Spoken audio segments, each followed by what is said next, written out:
Hello बच्चों, स्वागत है आपका अपना चैनल साइन टू क्लासेस में। आज फिर से आप लोगों के बीच में 12th क्लास का VBI long answer type question जो इस बार एग्जाम में आने का चांसेस सबसे ज्यादा है उसको डिस्कस करने वाला हूं। अगर कोई चैनल में नया है तो चैनल को सब्सक्राइब कर दे, घंटी के बेल आइकन को प्रेस कर ले जिससे कोई भी नया वीडियो आए सबसे पहले आपको देखने को मिले।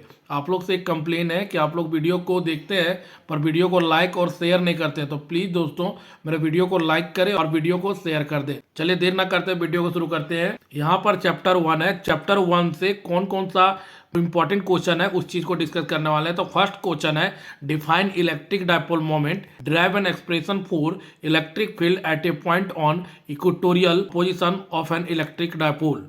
यहाँ पे ध्यान दें, इलेक्ट्रिक डायपोल मोमेंट को डिफाइन करने बोला है और इलेक्ट्रिक फील्ड को फाइंड करना है इक्वेटोरियल पोजीशन में इलेक्ट्रिक डायपोल के कारण। वेरी वेरी इंपॉर्टेंट क्वेश्चन है। क्वेश्चन एग्जाम एक बोर्ड में 2023 और 2018 को पूछ चुका है, तो उम्मीद करते हैं इस बार ऑड ईयर 2025 में भी पूछ ले। नेक्स्ट क्वेश्चन है state Gauss's theorem in electrostatic using this theorem to derive expression for electric field due to uniformly charge thin spherical shell at a point outside and inside the cell.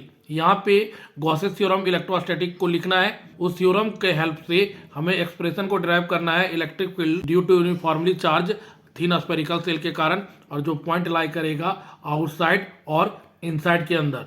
तो ये question जेक board में 2009, 12, 13, 16 और 18 में पूछा गया है, तो उम्मीद करते हैं इस बार पूछ ले क्योंकि ये क्वेश्चन सबसे ज्यादा इंपॉर्टेंट है इस बार एग्जाम के लिए। अब आते हैं चैप्टर 2 से इंपॉर्टेंट कौन सा क्वेश्चन है।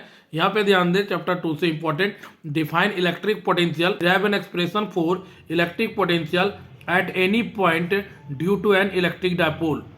यहाँ पे इलेक्ट्रिक पोटेंशियल को डिफाइन करने बोला है और इलेक्ट्रिक पोटेंशियल के एक्सप्रेशन को फाइंड करना है इलेक्ट्रिक डायपोल के कारण एनी पॉइंट में।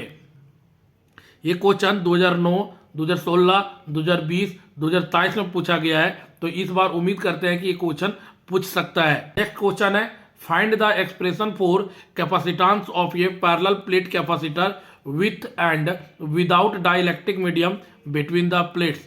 हमें कैपेसिटेंस फाइंड करना है पैरेलल प्लेट कैपेसिटर का विदाउट डाइलेक्ट्रिक मीडियम के साथ और एक बार डाइलेक्ट्रिक मीडियम के साथ। क्वेश्चन एग्जाम 2008 में पूछा गया था, तो इस बार 3 मार्क्स का पूछने का संभावना सबसे ज्यादा है। नेक्स्ट क्वेश्चन है चैप्टर नंबर 3 करंट इलेक्ट्रिसिटी से, जो फर्स्ट क्वेश्चन है define drift velocity and drive an expression for it, deduce Ohm's law using the concept of drift velocity. यहाँ पे ड्रिफ्ट वेलोसिटी को डिफाइन करने बोला है और उसके एक्सप्रेशन को फाइंड करने बोला है।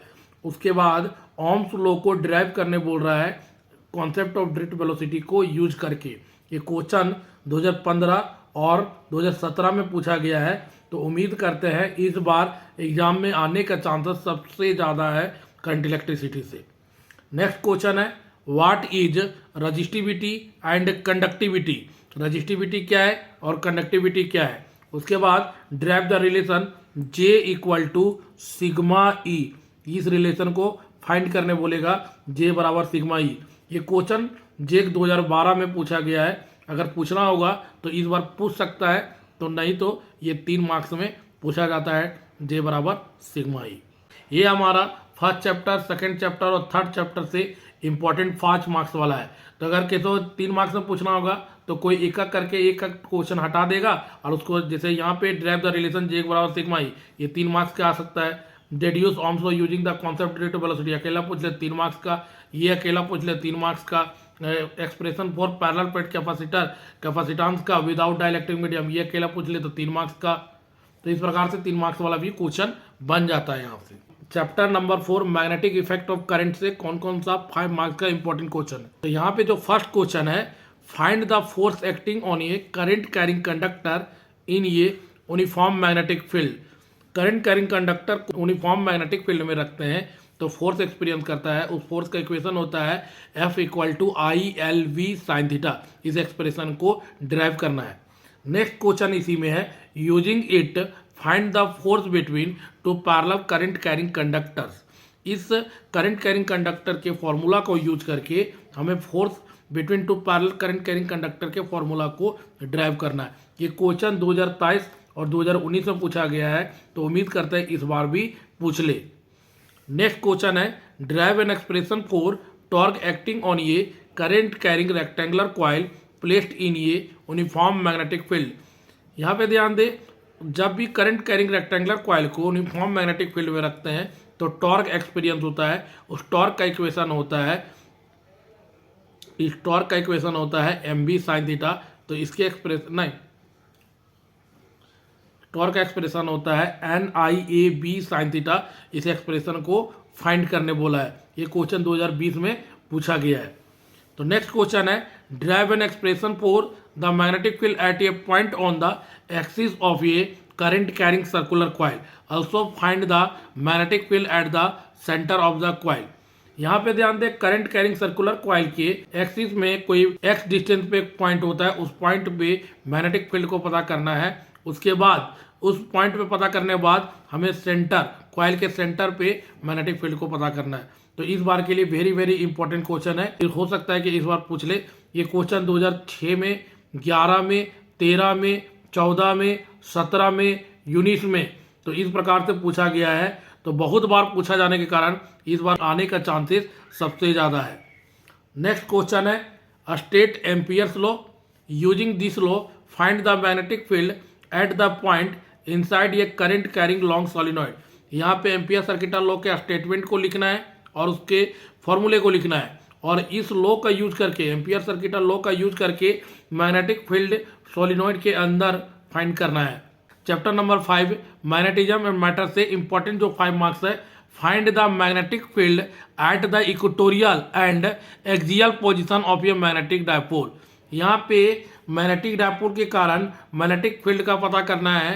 कौन सा पोजीशन, एक इक्वेटोरियल जिसको परपेंडिकुलर पोजीशन बोलते हैं, और एक एक्सियल पोजीशन में पता करना है। अब आते हैं चैप्टर नंबर 6।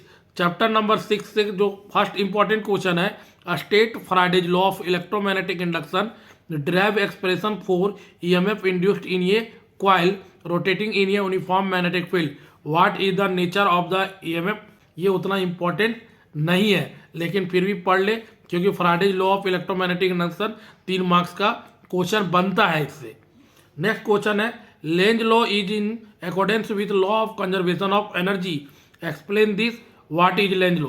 बोला लेंज लॉ क्या है, और Lenz law of conservation of energy को फॉलो करता है, इसको एक्सप्लेन करने बोला है। ये क्वेश्चन 2010 और 2012 में पूछा गया है, तो उम्मीद करते हैं इस बार भी पूछ ले ये माइंड एसी से। अब आते हैं चैप्टर नंबर 7 अल्टरनेटिंग करंट से important question, derive an expression for average और mean value of half cycle, और इसका सेकेंड पार्ट है derive an expression for root mean square, जिसे आरएमएस बोला जाता है, value of AC for full cycle. यहाँ पे एवरेज वैल्यू हाफ साइकिल का फाइंड करना है, यहाँ में RMS value of full cycle find करना है। तो ये क्वेश्चन जब अलग अलग पूछा जाए तो 3-3 मार्क्स का आएगा, जब एक साथ पूछा जाए तो 5 मार्क्स का आएगा। ये क्वेश्चन 2020 और 2022 में पूछा गया है। उम्मीद करते हैं कि इस बार ये क्वेश्चन 3 मार्क्स में या 5 मार्क्स में देखने को मिले। नेक्स्ट इंपॉर्टेंट क्वेश्चन जो इस बार आने के चांसेस सबसे ज़्यादा है, what is a transformer. Transformer क्या है, describe the principle construction and working of a transformer. Principle construction working transformer को एक्सप्लेन करना है। तो ये क्वेश्चन मॉडल सेट में भी आया हुआ है, तो इस बार के लिए वेरी वेरी इंपॉर्टेंट है। और इससे पहले 2014, 2020, 2022 में क्वेश्चन पूछा गया है, तो उम्मीद करते हैं इस बार क्वेश्चन ये पूछ ले। नेक्स्ट क्वेश्चन है what do you mean by reactance and impedance in an AC circuit. बोला रिएक्टेंस क्या है, इम्पीडेंस क्या है एसी सर्किट में। Prove that average power dissipated in an AC circuit containing inductance only is 0, what is a choke coil. यहाँ पे ध्यान दे, रिएक्टेंस और इम्पीडेंस एसी सर्किट का क्या है, और हमें प्रूव करना है कि जो एवरेज पावर होता है एल सर्किट में, इंडक्टेंस सर्किट में, वो 0 होता है। और उसके बाद what is a choke coil, choke coil क्या है, ये क्वेश्चन भी पूछा गया है 2015, 16, 19। तो उम्मीद करते हैं इस बार 3 नंबर में या 5 नंबर में पूछ ले। अब आते हैं ऑप्टिक्स से रिलेटेड इंपॉर्टेंट क्वेश्चन, और सबसे जो फर्स्ट क्वेश्चन है लेंस मेकर फॉर्मूला, इस बार आने का चांसेस सबसे ज्यादा है। इस क्वेश्चन का वीडियो मैंने डाल रखा है, तो आप जाके वहां से इसका सॉल्यूशन देख सकते हैं। तो लेंस मेकर फॉर्मूला होता है क्या है, 1/f = μ - 1 1/r1 - 1/r2 R2। ये हमारा लेंथ मेकर फॉर्मूला है और लेंथ मेकर फॉर्मूला इस बार आने का चांसेस सबसे ज़्यादा है, तो इसका वीडियो मैंने डाल रखा है, तो आप वहाँ से जाके इसको देख सकते हैं। अब आते हैं नेक्स्ट इंपॉर्टेंट क्वेश्चन है, for refraction at any spherical surface establish the relation μ2 by v minus μ1 by u equal to μ2 minus μ1 by r where the terms have usual meanings। Refraction through spherical surface में जो formula है, इस फॉर्मूले को derive करने बोला है। ये क्वेश्चन 2006, 2011, 2013, 2016 और 2021 में पूछा गया है, तो ये क्वेश्चन इस बार के लिए भी बहुत ही इंपॉर्टेंट है और इसका वीडियो मैंने डाल रखा है, तो आप वहाँ से भी जाके इसका सॉल्यूशन देख सकते हैं। नेक्स्ट इंपॉर्टेंट क्वेश्चन है, what is refraction of light. Refraction of light क्या है। उसके बाद for refraction of light through a prism establish the formula mu equal to sine A plus delta m by two sine A by two where the terms have usual meaning. ये prism formula है और prism formula को derive करने बोल रहा है। ये question 2019 और 2022 में पूछा गया है, तो उम्मीद करते हैं इस बार भी पूछ ले, क्योंकि हर 3-3 साल में पूछा है, 19 से 22, 22 से 25 और इस बार 25 में एग्जाम होने वाला है, तो इस बार एग्जाम के लिए बहुत ही इंपॉर्टेंट है तो प्रिज्म फार्मूला, तो इसको आप जरूर पढ़ के जाएं। इस चीज़ का भी वीडियो मैंने डाल रखा है, तो आप जाके वहां से देख सकते हैं। नेक्स्ट क्वेश्चन है, establish the law of reflection of light on the basis of Huygens principle. यहाँ पे आधा क्वेश्चन है, हाइजन प्रिंसिपल क्या है, हाइजन प्रिंसिपल के स्टेटमेंट को लिखना है और हाइजन प्रिंसिपल के हेल्प से हम रिफ्लेक्शन ऑफ लाइट को प्रूव करने बोल रहा है यहाँ पे। नेक्स्ट क्वेश्चन है, derive the formula for 1/v plus 1/u equal to 1/f for convex mirror. तो ध्यान दें, ये मिरर फॉर्मूला को ड्राइव करने बोला है कॉन्वेक्स मिरर के हेल्प से। नेक्स्ट क्वेश्चन है, distinguish between diffraction and interference, discuss the diffraction of light due to single thin slit. यहाँ पे डिफ्रैक्शन और इंटरफेरेंस के बीच में डिस्टिंग्विश करना है और diffraction of light due to single thin slit से उसको डिस्कस करने बोल रहा है। ये क्वेश्चन अभी तक एक बार में पूछा गया है 2016 में, लेकिन ये क्वेश्चन उतना इंपॉर्टेंट नहीं है एग्जाम के लिए, लेकिन हाँ 3 नंबर में पूछ सकता है डिफ्रैक्शन एंड इंटरफेरेंस के बीच में क्या डिस्टिंग्विश है। तो आप इसको जरूर पढ़ के जाएं, डिफ्रैक्शन एंड इंटरफेरेंस, इसका भी वीडियो मैंने लिंक में दे दूंगा, आप वहां से जाके देख सकते हैं। तो उम्मीद करते हैं आपको समझ आ गया कौन सा ईयर में कौन सा क्वेश्चन पूछा है और इस बार के लिए सबसे ज्यादा इंपॉर्टेंस क्या है। थैंक यू, आपका दिन शुभ हो।